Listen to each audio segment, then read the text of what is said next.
हमारे साथ अजय माकन है, कांग्रेस के वरिष्ठ नेता, दिल्ली के वरिष्ठ नेता और कुछ दिनों पहले तक प्रभारी रह चुके हैं, राजस्थान के केंद्र में मंत्री भी रह चुके हैं। सर, आपका बहुत बहुत स्वागत है, आपने वक्त निकाला हमसे। क्या दिक्कत है आम आदमी पार्टी से सर, कांग्रेस को? देखिए, आम आदमी पार्टी को क्या दिक्कत है या नहीं है, ये पूछने से पहले आपको उनसे पूछना चाहिए कि वो क्या समझौता चाहते भी हैं या नहीं चाहते। अगर एक तरफ वो ऑर्डिनेंस के ऊपर कांग्रेस से सपोर्ट मांग रहे हैं और दूसरी तरफ खुद केजरीवाल राजस्थान में जाकर के अशोक गहलोत जी का मजाक उड़ाते हैं, सचिन पायलट का मजाक उड़ाते हैं, और उससे भी पहले उसके भी बाद जिस दिन विपक्षी पार्टी की मीटिंग होनी थी, उनके जो ऑफिशियल स्पोक्स पर्सन है, चीफ स्पोक्स पर्सन, वो कांग्रेस के बारे में उल्टा सीधा बोलते हैं, कांग्रेस के लीडर्स के बारे में उल्टा सीधा बोलते हैं। तो वो क्या चाहते हैं, उनकी क्या मंशा है? मुझे नहीं लगता, जैसे मैंने कहा पहले भी, कि वो किसी भी तरीके से केजरीवाल जी समझौता चाहते हैं। वो तो जेल जाने से बचना चाहते हैं, वो तो अपने बीजेपी के आकाओं को खुश करने में लगे हुए हैं और विपक्ष पार्टी की मीटिंग में इसलिए शामिल होते हैं ताकि विपक्षी एकता को खंडित करा जा सके। उनका इससे कोई मतलब नहीं विपक्षी एकता के साथ में। लेकिन और इससे पहले भी वो हमेशा बीजेपी के साथ ही खड़े नजर आए हैं, कोई पहली बार तो ऐसा होगा नहीं। लेकिन सर, आप उस बैठक में जितने भी दल शामिल हुए, ममता बनर्जी, बंगाल की बात करें तो अधीर रंजन चौधरी अभी भी पंचायत चुनाव को लेकर के वहां पे बंगाल में, कलकत्ता में धरने पे बैठे हैं। फिर भी ममता बनर्जी आती है, आप उनके साथ बात कर रहे हैं कि नहीं कर रहे हैं? वो कर रहे हैं और करना भी चाहिए। लेकिन क्या ममता बनर्जी ने कभी भी कांग्रेस के किसी नेता के खिलाफ बोला है? नहीं बोला। इसीलिए तो बात हो रही है, इसीलिए तो लगता है कि ममता बनर्जी चाहती हैं कि समझौता हो। लेकिन केजरीवाल क्यों बोलते हैं कांग्रेस के नेताओं के खिलाफ? केजरीवाल के मंत्री कांग्रेस के नेताओं के खिलाफ क्यों बोलते हैं? केजरीवाल के official spokes person, chief spokes person, जो कि पार्टी की लाइन बताता है क्या है, वो कांग्रेस के खिलाफ बोल रहा है, वो राहुल गांधी जी के खिलाफ बोल रहे हैं, और फिर उसके बाद में वो कहते हैं समझौता कर लो। ममता बनर्जी ने कभी भी कांग्रेस के नेता के बारे में, राहुल जी के बारे में, सोनिया जी के बारे में तो कभी भी कुछ नहीं बोला। लेकिन सर, तो ये बुनियादी फर्क है जो समझ लेना चाहिए जी। लेकिन पटना के मीटिंग में तो इतना मोटे तौर पर इतना तय हो गया, राहुल गांधी और खड़गे साहब ने भी कहा कि विपक्ष के सभी नेताओं को आश्वस्त किया कि वो बीजेपी द्वारा लाए गए ऑर्डिनेंस की खिलाफत करेंगे। ये तो अब जग जाहिर हो चुकी है। ऐसा कोई जग जाहिर नहीं है, हमारी कोई ऐसी जानकारी नहीं है, ऐसी कोई जग जाहिर नहीं है, हमारी कोई ऐसी जानकारी नहीं है। और पार्टी जो निर्णय लेगी वो हम सब लोग, हम पार्टी के डिसिप्लिन सोल्जर हैं, हम लोग पार्टी से बाहर नहीं है। लेकिन हम अपनी बात पार्टी के अंदर हम लोगों ने अलग अलग जगह पे कही है, और ये दिल्ली की जनता का नुकसान है इस ऑर्डिनेंस के पास होने से।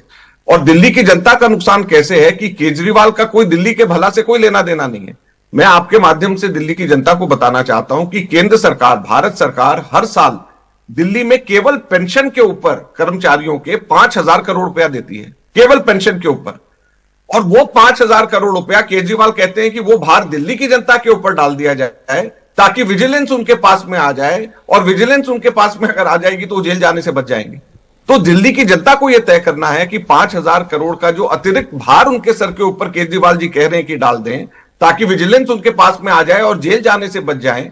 वो शहंशाह जो कि 171 करोड़ के शीश महल में अपने रहते हैं, जिनके 2 भ्रष्ट मंत्री ऑलरेडी जेल में है, तीसरा ये खुद उनके साथ में जाने की तैयारी कर रहे हैं, वो उनको बचाने के लिए 5,000 करोड़ का ऊपर से कर भार भी दिल्ली की जनता के ऊपर पड़े क्योंकि ये जेल जाने से बच जाएं, तो मैं नहीं समझता कि दिल्ली की जनता का इसमें कोई फायदा होने वाला है। लेकिन सर, जो विपक्षी दलों की सर माफी चाहता हूं, लेकिन जो विपक्षी दलों की बैठक हुई है उसमें तो ये हुआ है ना कि आप राज्यों की बात मत करें। आप जरूर दिल्ली के नेता हैं, दिल्ली के भाग की बात आप कर सकते हैं, लेकिन आपको लार्जर परिप्रेक्ष्य में तो देखना पड़ेगा ना सर, कि यदि अपने इस तरह की चीजों को दरकिनार रखे तब एक यूनिटी हो सकती है। और आपके बारे में तो कहा जाता, आपके नेता कहते हैं कि आप तो मोहब्बत की दुकान चला रहे हैं।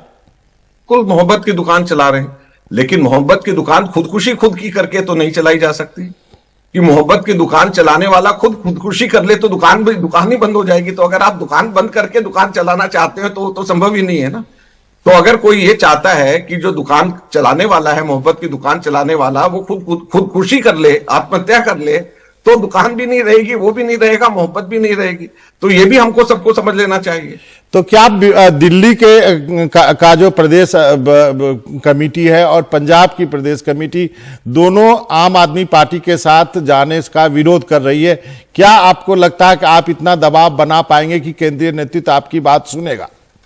एक चीज आपको और बताता हूं, सिर्फ आप दिल्ली और पंजाब के नहीं, मेरे गोवा से, गुजरात से, उत्तराखंड से, हिमाचल से, असम से, कर्नाटका से, जिन जिन राज्यों के अंदर आम आदमी पार्टी ने, हरियाणा से, जिन जिन राज्यों में आम आदमी पार्टी ने, केजरीवाल की पार्टी ने बीजेपी को मदद करने के लिए अपने कैंडिडेट्स खड़े करे हैं, इंक्लूडिंग राजस्थान भी, उन सब जगहों के मेरे नेताओं से, कार्यकर्ताओं से सबसे बात हो रही है।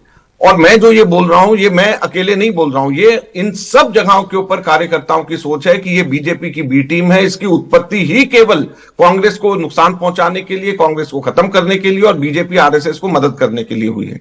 तो ये बड़ा स्पष्ट है। जो दूसरी स्टेट्स में जाकर के कांग्रेस को नुकसान पहुंचा रहे हैं, तो कांग्रेस को खत्म करके विपक्ष को कैसे मजबूत कर सकते हैं, मुझे कोई ये समझा दे। एक चीज जो कही जा रही है सर, हर चीज को देखने के दो पहलू होते हैं। चलिए, आपकी बात सही है कि इन जगहों के नेता नहीं चाहते हैं, लेकिन आप यदि उनसे कोई बातचीत समझौता करते हैं दिल्ली और पंजाब में, तो बाकी राज्यों में आप अपने डैमेज को कंट्रोल कर सकते हैं। जैसे कि उनके प्रवक्ता ने, आम आदमी पार्टी ने कहा कि दिल्ली और पंजाब में कांग्रेस चुनाव ना लड़े तो हम राजस्थान, छत्तीसगढ़ और बाकी जगह भी चुनाव नहीं लड़ेंगे। आपका क्या कहना है? उनकी बड़ी मेहरबानी, क्योंकि इन सब जगहों के ऊपर तो उनके हर जगह 100 के 100% जगहों के ऊपर जमानतें बच गई हैं। जिन राज्यों के अंदर इसके अलावा लड़े हैं, सब जगह के ऊपर इनकी जमानतें 100% जमानतें इनकी जब्त हुई हैं। और ये छोड़ने की बात करते हैं, पिछली बार लोकसभा 2019 के लोकसभा के अंदर आम आदमी पार्टी दिल्ली में हमसे पीछे रही है। दिल्ली के अंदर आम आदमी पार्टी हमसे पीछे रही है। और केजरीवाल के नई दिल्ली के अंदर, मैं खुद लोकसभा का चुनाव लड़ा हूं, वहां पर केजरीवाल की पार्टी की जमानत जब्त हुई है। तो अब आप ये सोच लीजिए कि केजरीवाल पार्टी की नई दिल्ली, मेरे संसदीय क्षेत्र में जमानत जब्त हुई है और इनकी वजह से बीजेपी जीती है वहां पर। अब ये कह रहे हैं कि हम इनके लिए सब छोड़ दें, क्योंकि ये जो है फिर खुद इलेक्शन हार जाएं और बीजेपी को मदद करते हैं। क्या अब क्या हम लोग ये करें? और दूसरा, पिछली बार का भी आपको मैं याद दिलाना चाहता हूं, ये आपने बड़ा महत्वपूर्ण प्रश्न पूछा है कि हमें ये सिर्फ दे दीजिए। आपको याद होगा 2019 में भी ऐसे ही केजरीवाल जी ने कहा था कि 3 सीटें कांग्रेस दिल्ली में ले ले, 4 हमको दे दे। हाँ, और सबसे बड़ा और सिब्बल साहब चाहते थे कि 4 सीटें कांग्रेस लड़े, उनकी चांदनी चौक भी उसमें इंक्लूड हो जाए। ऐसा नहीं है। मैं ये चाहता था कि ये केजरीवाल की बात मान ली जाए, मैं चाहता था। और मैंने जाकर के खुद राहुल जी से को मनाने की कोशिश करी और राहुल जी अंततः मान भी गए। सब दिल्ली के नेताओं के हमने कहा कि चलिए 4 सीटें हम इनको दे देते, 3 सीटें कांग्रेस लड़ ले लोकसभा में। जैसे ही राहुल जी ने ट्वीट करा, आपको याद होगा, राहुल जी ने ट्वीट करके ये कहा कि ठीक है, हम 4 सीटें आपको दे देते, 3 हम लड़ ले। उसके बाद इन्होंने क्या कहा? इन्होंने कहा चलिए दिल्ली तो फैसला हो गया, अब हरियाणा की बात करते हैं, पंजाब की बात करते हैं, हमें सोनीपत भी चाहिए, हमें फरीदाबाद भी चाहिए, पंजाब में भी हमारी 7 सीटें चाहिए। और पंजाब और हरियाणा में इनका कोई अस्तित्व उस टाइम पे नहीं था। तो ये किस तरीके से, कैसे कौन आदमी इनके ऊपर भरोसा कर सकता है? एक बार आदमी जो है धोखा खा जाए, 2 बार खा जाए, बार बार खा। हमने इनको सपोर्ट 2014 के अंदर किया था, इन्होंने हमारे केंद्रीय मंत्री के ऊपर केस दर्ज कर दिया। तो क्या इनके ऊपर कैसे क्या भरोसा करेंगे? तो माखन साहब, इसका मतलब समझें कि आम आदमी पार्टी और कांग्रेस के रास्ते अलग अलग हैं यदि 2024 में किसी भी गठजोड़ की बात होती है तो। ये मैं इस वक्त तो सिर्फ अपनी विचार आपको बता रहा हूं, ये मेरे विचार हैं और मेरे जैसे कांग्रेस के असंख्य कार्यकर्ताओं के विचार हैं। हम अपने नेतृत्व को बता रहे हैं, अपने नेताओं को बता रहे हैं, जो नेतृत्व फैसला करेगा। हम डिसिप्लिन सोल्जर हैं, पार्टी के हम बाहर नहीं है, लेकिन हमारा अपना फर्ज है कि हम बताएं कि क्या पार्टी के लिए हमारी समझ से अच्छा है। जो पार्टी अंत में निर्णय लेगी हम सब उसको मानेंगे। एक अंतिम का सवाल है, लेकिन ये कोई सपोर्ट मांगने का तरीका नहीं है जो केजरीवाल की पार्टी कर रहे हैं। वो सपोर्ट भी मांग रहे हैं और हमारे नेताओं को साथ साथ गाली भी दे रहे हैं। इसका मतलब वो सपोर्ट नहीं चाहते, इसका मतलब कि वो बीजेपी के हिसाब से खेल चलिए, ये आपने एक चीज तो जरूर कही जो शायद आम आदमी पार्टी को समझना चाहिए, सपोर्ट मांगने का तरीका गलत है। लेकिन एक अंतिम सवाल मेरा चलते हुए, क्या आपको नहीं लगता कि आगे चल के कांग्रेस नेतृत्व को यह समझना होगा यदि हम केजरीवाल की बात करें, यदि हम टीआरएस की बात करें, चंद्रशेखर राव की बात करें, यदि जगन मोहन रेड्डी की बात करें, आपको यदि 2024 में मिलकर लड़ना है तो एक एक तिनका आपको जोड़ करके एक घर बनाना होगा जिससे कि आप बीजेपी से लड़ पाएंगे। बिल्कुल सही बात है, हमको सबको मिलकर के चलना होगा, लेकिन एक चीज ये भी तय करनी होगी, ये भी सोचना होगा साथ साथ में कि बीजेपी नेशनल पार्टी है, और बीजेपी के नेशनल पार्टी के सामने जब तक के कोई एक मजबूत नेशनल पार्टी धुरी की तरीके से ना हो, पिवटल रोल ना प्ले करे और दूसरी पार्टी सब साथ में ले, जब तक कि वो कोई भी एकता, विपक्ष की एकता, हम एक बार सरकार बना भी लेंगे तो 77 के एक्सपेरिमेंट की तरह 6 महीने में फेल हो जाएगी। अगर हमको कोई लॉन्ग टर्म अगर सक्सेसफुल अगर हमको बीजेपी के खिलाफ करना है तो एक धुरी, एक स्ट्रांग नेशनल पार्टी होनी जरूरी है। तो कांग्रेस को कमजोर करके कोई अगर ये सोचे कि ये स्ट्रांग नेशनल अलायंस बन जाए तो ये ठीक नहीं है। तो कांग्रेस को मजबूत रख करके ही दूसरी पार्टी सब साथ में जुड़ेंगी, तभी आगे चलेगा। अगर वो सोचे कांग्रेस को कमजोर कर दे और बीजेपी से मुकाबला करे तो नहीं होगा। चलिए माघन साहब, आपका बहुत बहुत शुक्रिया, क्योंकि कांग्रेस और इस क्षेत्रीय दलों के बीच अभी 2024 के चुनाव तक इसी तरह जो है बहस और बयानबाजी चलती रहेगी। आपका बहुत बहुत शुक्रिया, आपने वक्त निकाला एनडीटीवी से बातचीत करने।